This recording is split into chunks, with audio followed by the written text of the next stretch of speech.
The Apple Watch Series 11 is the middle child in this year's Apple Watch range refresh. It's not as super premium as the Apple Watch Ultra 3, yet with more about it than the Apple Watch SE 3, the Series 11 offers a balance between features and affordability. Is it right for you? Let's dive into its design, features and performance to see if it's worth picking over either its cheaper or its more expensive sibling. And of course, if you want to find the best deals on a Series 11, you can check out our links below as usual. So, without further ado, let's dive into the meat of the review. If you've seen the Apple Watch Series 10, this is going to look very familiar. The Apple Watch Series 11 looks almost exactly the same at first glance, from the slightly larger screen than its predecessors with sloping sides, to the two speakers on the side and that iconic digital crown. It's even packing last year's S10 microchip. It remains the thinnest Apple Watch at just shy of a centimetre in thickness, while screen sizes are also the same as last year, 42 and 46mm. As well as sticking with the ultra-low slim profile, this year's Apple Watch also keeps the excellent display that its predecessor introduced. It's an always-on Retina LTP03 wide-angle OLED display. That's a lot of tech jargon, but the gist is vibrant colours, deep contrast, and a butter-smooth refresh rate. Watch faces like flux and reflections still update automatically in always-on mode and look slick. The screen gets very bright, up to 2000 nits. This is less than the Apple Watch Ultra 3's 3000 nits, but plenty good enough for most night usage situations that we experienced during testing. Other changes include new colorways for the aluminum and titanium finishes, plus a doubly tough Ion X glass screen to resist all those scratches and scrapes. Out of the box, the Apple Watch Series 11 runs watchOS 26, like most other modern Apple Watches. It's a packed update that brings a fresh look to its core interface. The new look, liquid glass design shines in subtle navigation elements, which are now translucent, as well as in watch faces. The new Flow watch face, for example, might be the purest form of liquid glass on the Series 11, or any Apple Watch come to that. It's all bubble glass numerals with a lava lamp-like liquid flowing behind them. Very 70s.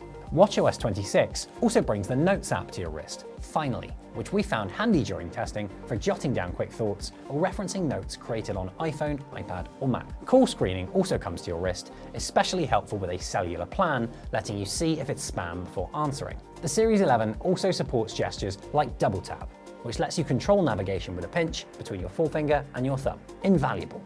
The new wrist flick gesture, which lets you flick the watch backwards to go back a step or dismiss something, is even handier for one-handed usage, as is Raise to Speak to activate Siri. When paired with a phone with Apple Intelligence, you get new tools like Workout Buddy, a motivational workout partner beamed directly to your headphones. A major new addition this year is hypertension notifications. Also available on the Series 9, Series 10, Ultra 2, and Ultra 3, this feature can alert you to possible hypertension or high blood pressure over a rolling 30-day period. Sleep Score is another welcome new feature. The Apple Watch has long tracked sleep, but has never presented the data in a digestible way before. Now, you'll weight to a score from 0 to 100, rated from very low to excellent. It's about time, in my opinion. Every other wearable, from Garmin to Oura, has had a sleep score for years now. Just like the Series 10, the Series 11 features redesigned speakers, with dozens of precision holes forming two grills on the left side.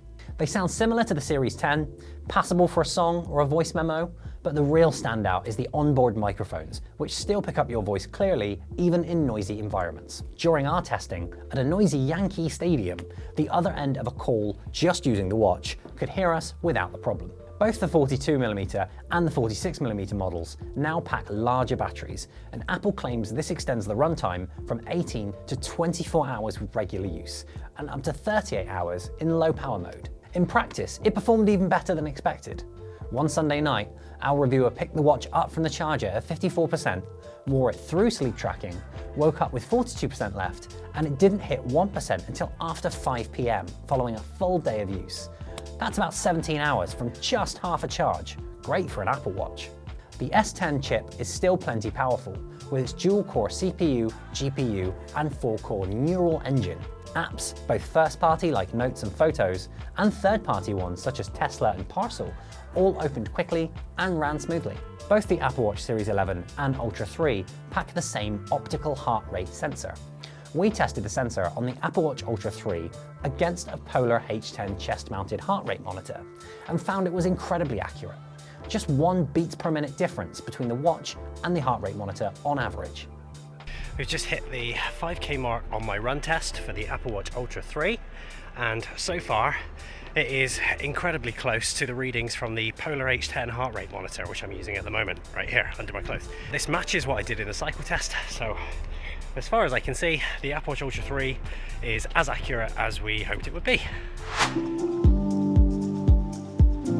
While the design hasn't changed, the bigger battery, new health features, and watchOS upgrades make it the most capable, best-looking mainline Apple Watch yet. If you're in the market for something super rugged or something cheap and cheerful, you might be tempted by the other watches in the range. But if you want an accurate, longer-lasting Apple Watch with a bright display and crystal-clear calling capabilities, the Series 11 is well worth your consideration. Which Apple Watch will you get? The Ultra 3, Series 11, or the little engine that could, the SE3? Let us know in the comments below, and we'll see you next time on TechRadar.com.